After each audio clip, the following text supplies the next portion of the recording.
এই দুনিয়াতে যত কিতাব আছে সব কিতাবের মধ্যে ভুল পাওয়া যায়। ওগো আল্লাহ, কোরআনের মধ্যে কোনো ভুল আছে নাকি, কোনো সন্দেহ আছে নাকি? আল্লাহ তাআলা সুন্দর করে কুরআনুল কারীমের ২ নাম্বার সূরা সূরাতুল বাকারার ২ নাম্বার আয়াতে কারিমার ভিতরে সুন্দর করে জানাই দিচ্ছেন, জালিকাল কিতাবু লা রাইবা ফীহি হুদাল লিল মুত্তাকিন। আল্লাহু আকবার বলেন। আল্লাহ তাআলা এই দুনিয়ার মানুষদেরকে সুন্দর করে জানাই দিচ্ছেন, ও আমার বান্দারা, জালিকাল কিতাব, এই কিতাবের মধ্যে কোনো সন্দেহ নাই, এই কিতাবের মধ্যে কোনো ভুল নাই, এই কিতাবের মধ্যে কোনো সংশয় নাই। আল্লাহ তাআলা ডাক দিয়ে বলে, যারা কোরআন মেনে চলবে আমি রব্বুল আলামিন তাদেরকে হুদাল্লিল মুত্তাকিন, তাদেরকে আমি আল্লাহ তাআলা মুত্তাকি মুসলমান বানিয়ে দিব। সুবহানাল্লাহ বলেন। তাহলে আমরা প্রথম জানলাম এই কুরআনুল কারীম, এই কোরআনটা আল্লাহ তাআলা নাজিল করে দিয়েছেন লাউহে মাহফুজ থেকে, কথা বলেন ঠিক কি না? এরপরে আমরা জানলাম এই কুরআনুল কারীমটা আল্লাহ তাআলা নাজিল করে দিয়েছেন লাইলাতুল শবে কদরের রাত্রিতে। এরপরে আমরা জানলাম এই কুরআনুল কারীম আল্লাহ তাআলা নাজিল করেছে, এই কোরআনের ভিতরে কোনো সন্দেহ নাই, কোনো ভুল নাই, কথা বলেন ঠিক কি না? আল্লাহ তাআলা যে কুরআনুল কারীমটা নাজিল করে দিয়েছে, আল্লাহ তাআলা এখানে চ্যালেঞ্জ দিয়ে বলেছে কোরআনের ভিতরে কোনো সন্দেহ নাই, কোনো ভুল নাই, কোনো সংশয় নাই। এই পৃথিবীর বুকে এই কোরআনের বিরুদ্ধে ষড়যন্ত্র করে কোরআনের ভুল ধরতে চাই এমন নাস্তিক বাংলাদেশে আছে না নাই? আবার আমার রসুলকে নিয়ে ব্যঙ্গ করে, আমার রসুলকে নিয়ে কটাক্ষ করে এমন নাস্তিক বাংলার জমিনে আছে, কথা বলেন ঠিক কিনা? আল্লাহ তাআলা বলেছেন যেই কোরআনের মধ্যে জালিকাল কিতাব, যেই কিতাবের মধ্যে কোনো সন্দেহ নাই, কোনো সংশয় নাই। আল্লাহু আকবার বলেন। এইবার আসুন, যুগে যুগে অনেক নাস্তিক কোরআনের ভুল ধরতে চেয়েছে, কিন্তু কোরআনের ভুল ধরতে পারে নাই। বরং তারা যখন কোরআনের ভুল ধরতে চেয়েছেন, কোরআনের ভুল ধরতে এসে তারা হেদায়েত পেয়ে মুসলমান হয়ে গেছে। সুবহানাল্লাহ বলেন। এখন আসুন, 1981 সাল সৌদি আরবের মধ্যে একটা কনফারেন্স হলো, সৌদি আরবের মধ্যে একটা এডুকেশন হলো। সেখানে বিভিন্ন ধর্মের পণ্ডিতেরা সেখানে একত্রিত হয়ে গেল। আর বিভিন্ন ধর্মের পণ্ডিতেরা একত্রিত হওয়ার পরেই সেখানে প্রমাণিত হয়ে গেল এই দুনিয়াতে যত ধর্মগ্রন্থ আছে, এই দুনিয়াতে যত কিতাব আছে, সব কিতাবের মধ্যে ভুল আছে। সেখানে প্রমাণিত হয়ে গেল কেবলমাত্র একমাত্র এই কোরআনুল কারীমের মধ্যে কোনো ভুল নাই, কোনো সন্দেহ নাই। সুবহানাল্লাহ বলেন। এইটা যখন সেখানে প্রমাণিত হয়ে গেল, প্রমাণিত হয়ে যাবার পরে ফ্রান্সের একজন সার্জন, ফ্রান্সের একজন দার্শনিক ডক্টর মরিস বুখাইলি, তিনি মনে মনে চিন্তা ভাবনা করলেন, পৃথিবীতে যত ধর্মগ্রন্থ আছে, পৃথিবীতে যত কিতাব আছে, সব কিতাবের মধ্যে ভুল আছে, কোরআনের মধ্যে ভুল নাই। কে বলেছে? আমি ভুলটা বের করে দেখাবো। এইবারে ডক্টর মরিস বুখাইলি তিনি কোরআনের ভুল ধরবেন। কোরআনের ভুল ধরার জন্য যখন কোরআনুল কারীমটা বের করেছেন, কোরআনুল কারীমটা বের করে দেখেন কোরআন আরবি ভাষায় লেখা। ডক্টর মরিস বুখাইলি খ্রিস্টান মানুষ, কোরআন তো পড়তে পারে না। এইবারে যখন কোরআন বের করে দেখেন কোরআন আরবি ভাষায় লেখা, কোরআন পড়তে পারে না। যদি এই কোরআনের ভুল ধরতে চাই তাহলে কোরআন শিক্ষা করার দরকার আছে না নাই? এইবারে ডক্টর মরিস বুখাইলি চিন্তা ভাবনা করলেন, আমি যদি কোরআনের ভুল বের করতে চাই, যদি এই কোরআনের যদি ভুল ধরতে চাই, তাহলে আমাকে কোরআন শিখতে হবে। ডক্টর মরিস বুখাইলি সঙ্গে সঙ্গে সৌদি আরবের এক শায়েখের কাছে ফোন দিলেন। সৌদি আরবের শায়েখের কাছে ফোন দিয়ে বলতেছেন, শায়েখ, আমি আপনার কাছে কোরআনুল কারীমটা শিখতে চাই, আর আমি সামারে 2 মাস ছুটি পাই, বছরে 2 মাস ছুটি পাই, এই 2 মাস আমি আপনার কাছে কোরআনুল কারীম শিখতে চাই। সুবহানাল্লাহ বলেন। এইবারে ডক্টর মরিস বুখাইলি তিনি দীর্ঘ 5 বছর 10 মাস, প্রতি বছর 2 মাস করে, এরকম করে 5 বছর 10 মাস সময় লেগেছে কোরআনুল কারীমটা শিক্ষা করেছে। এই কোরআন শুধু বাংলা যেরকম আমরা রিডিং পড়ি, যেরকম আমরা সাধারণ মানুষেরা কোরআন পড়ি, এরকম কোরআন তিনি শিক্ষা করেন নাই। তিনি কোরআন শিক্ষা করেছেন এই কোরআনটার ব্যাখ্যা বিশ্লেষণ তরজমা সহকারে যত কিছু দরকার সব কিছু তিনি শিখে ফেলেছেন। সুবহানাল্লাহ বলেন। এইবারে সব কিছু শেখার পরে ডক্টর মরিস বুখাইলি যখন কোরআনের ভুল ধরবে, কোরআনের ভুল ধরার জন্য কোরআনটা পড়া শুরু করে দিয়েছে। ডক্টর মরিস বুখাইলি বলেন, আমি যখন কোরআনের ভুল ধরার নিয়ত নিই, কোরআনটা শেখার পরে যখন আমি কোরআনুল কারীমটা খুললাম, কোরআনুল কারীমটা খোলার পরেই আমি বিসমিল্লাহ থেকে শুরু করে নিয়া মিনাজ জিন্নাতি ওয়ান নাস পর্যন্ত পড়েছি। আল্লাহর কসম করে বলতেছি, ডক্টর মরিস বুখাইলি বলেন, আমি বিসমিল্লাহ থেকে শুরু করে নিয়া মিনাজ জিন্নাতি ওয়ান নাস পর্যন্ত পড়েছি। কোরআনের মধ্যে জবর জের নোক্তা কোনো কিছুর ভুল বের করতে পারি নাই, বরং আমি কোরআনুল কারীমটা যত পড়েছি ততই বুঝেছি। এই কোরআনটা যতই পড়েছি ততই ভালো লেগেছে। সুবহানাল্লাহ বলেন। ডক্টর মরিস বুখাইলি বলেন, এই কোরআনের ভুল ধরার জন্য যখন আমি এই কোরআনটা পড়া শুরু করে দিলাম, এই কোরআনটা আমি পড়তেছি, কিন্তু আমি কোরআনের বিসমিল্লাহ থেকে শুরু করে নিয়া মিনাজ জিন্নাতি ওয়ান নাস পর্যন্ত পড়লাম। কোরআনের কোথাও আমি ভুল বের করতে পারলাম না। ডক্টর মরিস বুখাইলি সঙ্গে সঙ্গে সৌদি আরবের ওই শায়েকের কাছে ফোন দিলেন, যেই শায়েকের কাছে কোরআন শিখেছিলেন। ওই শায়েকের কাছে ফোন দিয়া বলতেছেন, শায়েক, আমি কোরআন শিখেছিলাম, আমি কোরআন শিক্ষা করেছিলাম কোরআনকে মানার জন্য নয়, হেদায়েত পাওয়ার জন্য নয়। আমি কোরআন শিক্ষা করেছিলাম কোরআনের ভুল ধরার জন্য। ও শায়েক, আমার ভুল হয়ে গেছে। আমি যখন কোরআন শিখলাম, কোরআন যতই পড়ে ততই ভালো লাগে, যতই কোরআন পড়ে ততই আমাকে মজা লাগে। ও শায়েক, আমাকে এখনই কালেমা পড়ে আমাকে মুসলমান বানিয়ে দাও। সুবহানাল্লাহ বলেন। এইরকম যুগে যুগে অসংখ্য নাস্তিকেরা কোরআনের ভুল ধরতে চেয়েছিল, কিন্তু কোরআনের ভুল ধরতে পারে নাই। তাহলে আল্লাহ তাআলা আমাদের জন্য যে কোরআনুল কারীমটা নাজিল করে দিয়েছেন হুদাল্লিন নাস, গোটা মানব জাতির হেদায়েতের জন্য আল্লাহ তাআলা কোরআনটা নাজিল করে দিয়েছে। আমার ভাইরা, আমি যে আয়াতে কারিমা তেলাওয়াত করেছিলাম, আল্লাহ তাআলা ওই আয়াতের ভিতরে ডাক দিয়ে বলেন, ইয়া আইয়ুহাল্লাযীনা আমানু তুবু ইলাল্লাহি তাওবাতান নাসুহা। আল্লাহ তাআলা গোটা দুনিয়ার মানুষদেরকে ডাক দিয়ে বলে, ও আমার বান্দারা, ইয়া আইয়ুহাল্লাযীনা আমানু, হে ঈমানদারেরা, তোমরা যারা ঈমান এনেছো, তুবু ইলাল্লাহি তাওবাতান নাসুহা, তোমরা ঈমান আনার পরে যদি তোমরা গুনাহ করে থাকো, ঈমান আনার পরে যদি তোমরা পাপ করো, অন্যায় কাজ করো, তুবু ইলাল্লাহি তাওবাতান নাসুহা, তোমরা যদি আমি আল্লাহ আমার কাছে যদি তওবার মতো তওবা করতে পারো, আমি আল্লাহ তাআলা ওই বান্দার জীবনের সমস্ত গুনাহ খাতাগুলো আমি আল্লাহ তাআলা মাফ করে দিব। সুবহানাল্লাহ বলেন।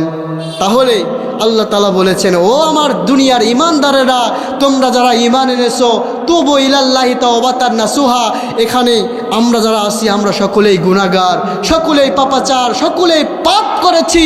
এরপরে আল্লাহ তাআলা বলেছে, আমার বান্দা যদি গুনাহ করার পরে অনুতপ্ত হয়ে আমি আল্লাহ তাআলা আমার দরবারে যদি তওবার মতো তওবা করতে পারে, আমি আল্লাহ তাআলা ওই বান্দাকে ক্ষমা করে দিয়া, ওই বান্দাকে মাফ করে দিয়া, ওই বান্দার সারা জীবনের গুনাহগুলো আমি আল্লাহ তাআলা ক্ষমা করে দিব। সুবহানাল্লাহ বলেন।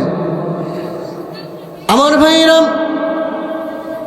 কিতাবের মধ্যে এসেছেন, এই দুনিয়াতে একমাত্র নিষ্পাপ ছিলেন, একমাত্র মাসুম ছিলেন আমার আপনার রসুল, আমার আপনার নবী। যেই নবীর আগে কোনো পাপ ছিল না, পরেও কোনো পাপ ছিল না, যে রসুল নিষ্পাপ হয়ে দুনিয়াতে এসেছেন, নিষ্পাপ হয়ে দুনিয়া থেকে বিদায় হয়ে চলে গেছেন। কিতাবের মধ্যে এসেছেন, আমার রসুল নিষ্পাপ হওয়ার পরেও দিনে ৭০ বারের অধিক তওবা করতেন। সুবহানাল্লাহ বলেন। তাহলে যেই রসুল নিষ্পাপ, যেই রসুল মাসুম, যেই রসুল আগে গুনাহ ছিল না, যেই রসুলের পরেও কোনো গুনাহ ছিল না, এরপর ওই রসুল যদি দিনে 70 বারের অধিক তওবা করতে পারে, আমরা তো গুনাহগার, আমরা কত পাপ করেছি, আমরা কত গুনাহ করেছি। এই গুনার জন্য যদি আল্লাহ তাআলার দরবারে যদি আমরা 70,000 বার যদি দিনে তওবা করি, তারপর তওবা করে শেষ হবে না। কথা বলেন ঠিক কিনা আমার বন্ধুগণ? তাহলে আমরা যেহেতু পাপ করেছি, আমরা যেহেতু অন্যায় করেছি, আমরা যদি আল্লাহ তাআলার দরবারে তওবা করি, অবশ্যই আল্লাহ তাআলা ঘোষণা করে দিয়েছে, আমার বান্দা বান্দিরা যদি আমার কাছে তওবা করতে পারে, আমি আল্লাহ তাআলা তাদেরকে মাফ করে দিব। এখন অনেক মানুষ আছে তারা নামাজ পড়ে না, অনেক মানুষ আছে ওরা ইসলামের হুকুম আকামগুলো মেনে চলে না, এরপরেও তারা নিজেকে বড় মুমিন ইমানদার দাবি করে। আমি আপনাদেরকে বলতেছি ভাইরা, নিজেকে মুমিন ইমানদার দাবি করলেই মুমিন ইমানদার হওয়া যায় না।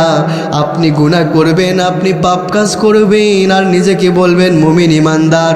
আপনি মুমিন ইমানদার দাবি করলেই মুমিন ইমানদার হতে পারবেন না। আল্লাহ তাআলা কুরআনুল কারীমের ভিতরে বলেছেন, ইন্নামাল মুমিনুনা আল্লাযীনা ইযা যুকিরাল্লাহু ওয়াজিলাত কুলুবুহুম ওয়া ইযা তুলিয়াত আলাইহিম আয়াতু জাদাতুহুম ঈমানাও ওয়া আলা রাব্বিহিম ইয়াতাওয়াক্কালুন। আল্লাহু আকবার বলেন। রব্বুল আলামিন গোটা পৃথিবীর মানুষদেরকে ডাক দিয়ে বলতেছেন, ও আমার মুমিন, ও আমার বান্দারা, তোমরা যারা নিজেকে মুমিন ইমানদার দাবি করো, মুমিন ইমানদার দাবি করলেই মুমিন ইমানদার হওয়া যায় না। আল্লাহ তাআলা গোটা দুনিয়ার মানুষদেরকে ডাক দিয়ে বলেন, মুমিন ইমানদার হবে তারা যখন মুমিন ইমানদারের সামনে কোরআন থেকে কথা হয়, মুমিন ইমানদারের সামনে আল্লাহ এবং আল্লাহ রসুলের কথা হয়, মুমিন ইমানদারের অন্তরটা আল্লাহর ভয়ে ভীত হয়ে যায়, হৃদয়ের মধ্যে কম্পন সৃষ্টি হয়ে যায়, তারাই হলো প্রকৃতপক্ষের মুমিন। আল্লাহু আকবার বলেন। আমার বন্ধুগণ, এইবার আসুন, আল্লাহ তাআলা বান্দাদেরকে বলেছেন, ও আমার বান্দারা, তোমরা গুনাহ করেছো, তোমরা পাপ করেছো, আমি আল্লাহ তাআলা আমার দরবারে যদি তওবা করো মাফ করে দিব। আল্লাহ তাআলা ওয়াদা করেছেন, বান্দা তুমি যতই গুনাহ করো, আমি আল্লাহ তাআলা আমার দরবারে যদি তওবা করতে পারো, আমি আল্লাহ তাআলা মাফ করে দিব। এইবারে জেনে আসা যাক আল্লাহ তাআলা কোথায় ওয়াদা করেছেন আর কোথায় বলেছেন, আমার বান্দা পাপ করার পরে যদি আমি আল্লাহ আমার দরবারে তওবা করে, আমি আল্লাহ তাআলা আমার বান্দাকে ক্ষমা করে দিব। আমার বন্ধুগণ, আল্লাহ তাআলা যখন হযরতে আদম আলাইহিস সালামকে সৃষ্টি করলেন, আদম আলাইহিস সালামকে সৃষ্টি করার পরে জান্নাতের মধ্যে রেখে দিলেন, আর সমস্ত ফেরেশতাদেরকে ডাক দিয়ে বললেন, ও আমার ফেরেশতারা, তোমরা আমার আদমকে সেজদা করো। সমস্ত ফেরেশতারা আদমকে সেজদা করেছিল, একজন বাদে ওই একজন আদমকে সেজদা করে নাই। আর ওই একজন আদমকে সেজদা করে নাই, নাম হলো ইবলিস, আজাজিল, শয়তান। আল্লাহ তাআলা সমস্ত ফেরেশতা মণ্ডলীদেরকে ডাক দিয়ে বললেন, ও আমার ফেরেশতারা, তোমরা আমার আদমকে সেজদা করো। সেজদা করা কথা বলার সঙ্গে সঙ্গে সমস্ত ফেরেশতারা সেজদা করলো, একজন করলো না। আল্লাহ তাআলা এই ইবলিস সেজদা করলেন না, আল্লাহ তাআলার হুকুমকে অমান্য করলো, আল্লাহ তাআলার আদেশকে অমান্য করলো। আল্লাহ তাআলার আদেশকে অমান্য করার কারণে আল্লাহ তাআলা সেই দিন ইবলিসকে বলেছিলেন, ও ইবলিস শুনে রাখো, আমি তোমাকে আজ থেকে শয়তান বানাই দিলাম, ইবলিস শয়তান বানাই দিলাম। আর তোমাকে শুধু শয়তান বানাই দিলাম না, আমি আল্লাহ তাআলা তোমার জন্য জাহান্নাম বানাবো। কাল কিয়ামতের ময়দানে তোমাকে আমি জাহান্নামের আগুনে পোড়াবো। নাউজুবিল্লাহ বলেন। সেই দিন আল্লাহ তাআলা ইবলিসকে বলেছিলেন, ইবলিস আল্লাহ তাআলার হুকুম অমান্য করার কারণে আল্লাহ তাআলা ইবলিসকে সেই দিন বলেছিলেন, আজ থেকে তোমাকে আমি শয়তান বানাই দিলাম, শুধু শয়তান তোমাকে বানালাম না, আমি আল্লাহ তাআলা তোমার জন্য জাহান্নাম বানাবো।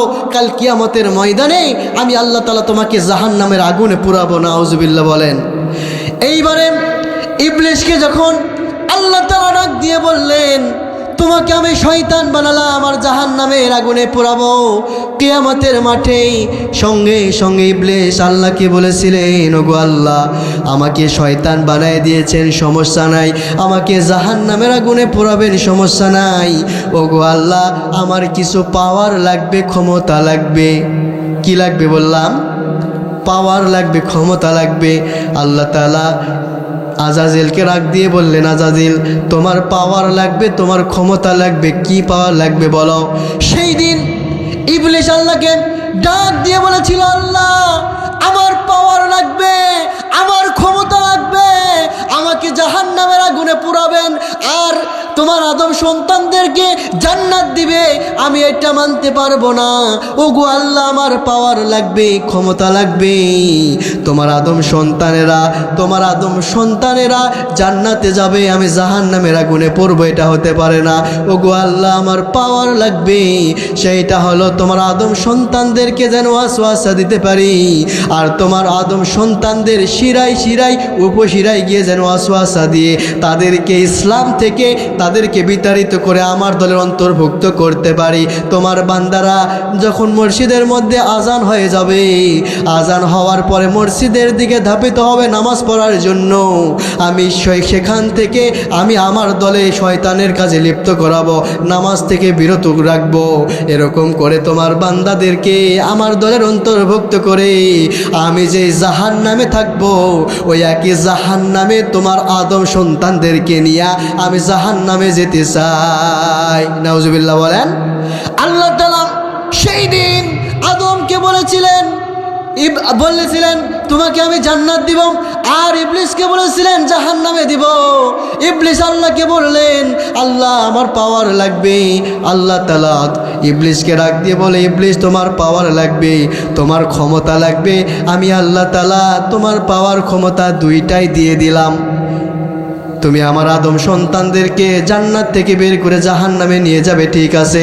সেই দিন আল্লাহ তাআলা হযরত আদম আলাইহিস সালামকে ডাক দিয়ে বলেছিলেন, আদম, তোমার জন্য আমি জাহান্নাম বানিয়েছি, তোমাকে আমি জান্নাত দিব, আর তো ইবলিসের জন্য আমি জাহান্নাম বানিয়েছি, ইবলিসকে জাহান্নামে দিব। ইবলিসকে আল্লাহ তাআলা বলেছিলেন, ইবলিস, শুনে রাখো, তুমি আমার আদম সন্তানদেরকে তোমার দলের অন্তর্ভুক্ত করে তুমি জাহান্নামে নিয়ে যাবে।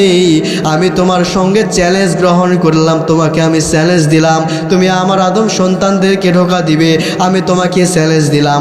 আমার আদম সন্তানেরা যদি সকালবেলা গুনাহ করে, আমার আদম সন্তানেরা যদি দুপুরবেলা গুনাহ করে, আমার আদম সন্তান যদি বিকালবেলা গুনাহ করে, আমার আদম সন্তান যদি সন্ধ্যাবেলা গুনাহ করে, আর রাতের বেলা যদি আমার আদম সন্তান গুনার ভুল বুঝতে পেরে আমি আল্লাহ তাআলা আমার দরবারে যদি তওবা করে, তুবু ইলাল্লাহি তাওবাতান নাসুহা, আমার বান্দা যদি নিজের গুনার জন্য অনুতপ্ত হয়, নিজের গুনার জন্য অনুতপ্ত হয়ে নিজের গুনার ভুল বুঝতে পারে, আমি আল্লাহ তাআলা আমার দরবারে যদি তওবা করে, আমি আমার বান্দার সারা জীবনের গুনাহগুলো আমি আল্লাহ তাআলা ক্ষমা করে দিব। সুবহানাল্লাহ বলেন। আমার ভাইরা, আমরা যারা এই দুনিয়াতে আছি, আমরা সকলেই গুনাহগার। এখানে গুনাহগার ছাড়া কেউ নাই। এই দুনিয়াতে একমাত্র নিষ্পাপ ছিলেন আপনার রাসূল। কথা বলেন ঠিক কিনা? যেহেতু আমরা গুনাহগার, আমরা কত গুনাহ করেছি, আমরা গোপনে গুনাহ করি, আমরা প্রকাশ্যে গুনাহ করি, রাতের আধারের মধ্যে আমরা গুনাহ করি, আমাদের গুনার শেষ নাই। আমার ভাইরা, আমি আজকে উসাই গ্রামের মানুষদেরকে বলতে চাই, এই কোরআনের মাহফিল, এখানে কোরআন থেকে কথা হবে, আমরা সকলেই গুনাহগার। আজকে এই কোরআনের মাহফিলে আমরা নিয়ত করব, এখানে যেন আমরা তওবা করে আজকের পর থেকে আমরা যেন ঈমানের পথে চলতে পারি। আল্লাহ তাআলা সকলকে ঈমানের পথে আজকের পর থেকে চলার তৌফিক দান করে। সকলেই পড়ছি আল্লাহুম্মা আমিন।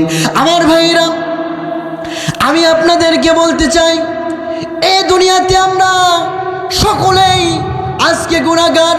কত গুনাহ করেছি আমরা নিজে জানি না।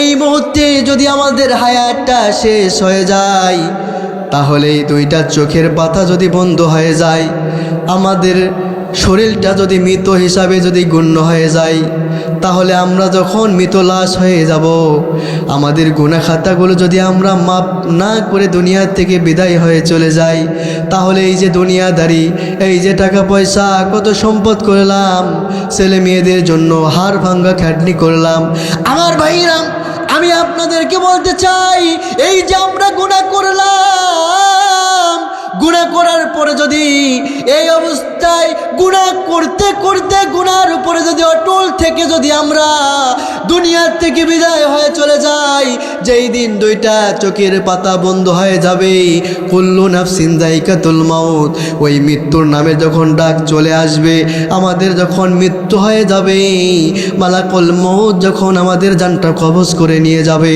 আমার ভাইরা সেই দিন আমরা যদি তওবা না করতে, আগে যদি আমরা তওবা না করতে পারি, আমরা যদি তওবা না করে ইমানের পথে যদি আমরা না চলে দুনিয়া থেকে বিদায় হয়ে চলে যাই, তাহলে আমাদের দুই চোখ যখন বন্ধ হয়ে যাবে, মালাকুল মউত যখন আমাদের জানটা কবজ করে নিয়ে যাবে, আমরা এই সুন্দর বাড়ি করেছি, সুন্দর গাড়ি করেছি, সুন্দর একটা বিছানা করেছি, এই বিছানা থেকে সারা জীবনের জন্য আমাদেরকে বের করবে। আমরা কত টাকা পয়সা খরচ করে সুন্দর একটা বিছানার আয়োজন করলাম, একটা খাট কিনলাম, সুন্দর বাড়ি করলাম, আমাদের যখন মৃত্যু হয়ে যাবে, সেই সময় আমাদের লাশটা পড়ে থাকবে। কথা বলেন ঠিক কিনা? যেই টাকা দিয়ে, যেই সম্পদ দিয়ে এত টাকা পয়সা ব্যয় করে আপনি বাড়ি করলেন, আপনি সুন্দর একটা খাট কিনলেন, সুন্দর একটা খাটের উপরে গদি কিনলেন, এই সব কিছু পড়ে থাকবে, আপনাকে খাট থেকে সারা জীবনের জন্য বের করবে, আপনাকে বাড়ি থেকে সারা জীবনের জন্য বের করবে। ওই বাড়ির উঠানায় আপনাকে বাড়ির আগিনার মধ্যে আপনার আমার লাশটাকে রাখবে, আর সেই দিন আপনার আমার লাশটাকে শেষ গোসল করায় দিয়া, আমার ভাইয়েরা শেষ গোসল করায় দিয়া আপনার আমার শরীরের মধ্যে 3 টুকরা কাপড় দিবে। আমরা যদি ছেলে হয়ে থাকে 3 টুকরা কাপড় দিবে, আর যদি মহিলা যারা আছে তারা যদি মারা যায়, দুনিয়া থেকে বিদায় হয়ে যায়, তাদের জন্য 5 টুকরা কাপড় বরাদ্দ আছে। তাহলে সেই দিন, যেই দিন আমরা মারা যাব, আমাদের ঘর থেকে বের করবে, আমাদের বাড়ি থেকে বের করবে, আমাদের বাড়ি থেকে বের করে শেষ গোসল করাই দিয়া আপনার আমার লাশটাকে ওই 3 টুকরা সাদা কাপড় দিয়ে মোড়ায় দিবে। একজন রিক্সা চালক, তার জন্য 3 টুকরা। কথা বলেন ঠিক কিনা? আমার ভাইরা আমি আপনাদেরকে বলতে চাই, একজন মেম্বার তার জন্য 3টা পোশাক, আরেকজন এমপি মন্ত্রী তার জন্য 3টা পোশাক, যে একজন এতিম মানুষের বাড়িতে এসে খেয়ে বেড়াই, তার জন্য 3টা পোশাক। আজকে আমরা দুনিয়াতে বেঁচে আছি, আমরা কত সুন্দর সুন্দর পোশাক পরিধান করতেছি, আমরা দুনিয়াতে বেঁচে আছি, আমরা সকালে একটা পোশাক পরিধান করতেছি, আবার বিকালে আরেকটা পোশাক পরিধান করতেছি, এরকম করে আমরা আমাদের সময়টাকে নষ্ট করে দিচ্ছি। একবার চিন্তা করে দেখেন, যেই দিন মারা যাব সেই দিন আপনার আমার ওই 3 টুকরা কাপড় বরাদ্দ, ওই 3 টুকরা কাপড় ছাড়া বেশি কাপড় দিবে না, ওই 3 টুকরা কাপড় পরাই দিয়া আপনার আমার লাশটাকে শেষবারের মতো ওই পালকিতে, মসজিদের ওই পালকির মধ্যে, ওই খাটিয়ার মধ্যে করে নিয়ে আমাদেরকে ওই কবরের পারে নিয়ে যাওয়া হবে। যেই বাঁশের ঝাড়, অন্ধকার কবর, যেই কবরের মধ্যে মানুষ রাতের বেলা যাইতে ভয় পায়, এমন কবর আছে মহিলা মানুষ দিনের বেলা কবরের পাশে যাইতে ভয় পায়। আমার ভাইরা আমি আপনাদেরকে বলতে চাই, ওই অন্ধকার কবরের দিকে আমাদেরকে নিয়ে যাবে, যেই কবরের দিকে, যেই কবরে রাতের বেলা মানুষ যাইতে ভয় পায়, ওই কবরে নিয়ে যাবে, শেষ জানাজার নামাজ পড়াই দিবে। জানাজার নামাজ পড়াই দিয়া অন্ধকার কবরের মধ্যে আপনার আমার লাশটাকে রেখে আসবে। আমরা যদি এই দুনিয়াতে ভালো কিছু করে যাই, নেক আমল যদি করে যাই, তাহলে ওই কবরের মধ্যে আল্লাহ তাআলা ফেরেশতারা এসে আপনাকে আমাকে যখন জিজ্ঞাসা করবে, মান রব্বুকা, আমাদের আমাদের রবকে, তোমার রবকে? সেই দিন রব্বি আল্লাহ, সেই দিন আমরা জবাব দিতে পারবো। আর সারা জীবন আমরা কোরআনের বিরোধিতা করলাম, কোরআনের বিপক্ষে চললাম, কোরআনের আইন মানলাম না, এই কোরআন নিজের জীবনে বাস্তবায়ন করতে পারলাম না। সেই দিন যদি আমাদেরকে প্রশ্ন করেন মা রব্বুকা, তোমার রবকে, সেই দিন আমরা যতই দুনিয়াতে মুখস্থ করে যাই, সেই দিন আমরা উত্তর দিতে পারবো না। কথা বলেন ঠিক কিনা?